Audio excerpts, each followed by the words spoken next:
Hello అందరికీ నమస్తే.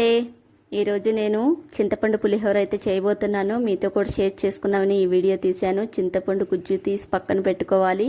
అన్నం ఉడికించుకొని పక్కన పెట్టుకొని పోపు దినుసులు, పల్లీలు, ఎండుమిర్చి, కరివేపాకు, పచ్చిమిర్చి అన్నీ తీసుకొని ఒక ప్లేట్లో ఉంచుకోవాలి. బాండీలు అయితే పెట్టి ఆయిల్ అయితే పోసేసుకోవాలి.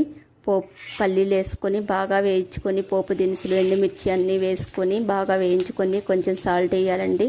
పసుపు వేసి బాగా వేయించుకొని కరివేపాకు వేసుకొని పోపు అయితే అన్నంలో పోసేసుకోవాలి. ఇప్పుడు చింతపండు గుజ్జును తీసుకొని బాండిల్లో తిక్కగా అయ్యే వరకు ఉంచుకొని అన్నంలో వేసేసుకొని బాగా కలుపుకోవాలి. ఇది చాలా బాగుంటుంది. గుళ్ళో పులిహోర ఉన్నట్టు ఉంటుంది. ట్రై చేయకపోతే ట్రై చేయండి. బాయ్.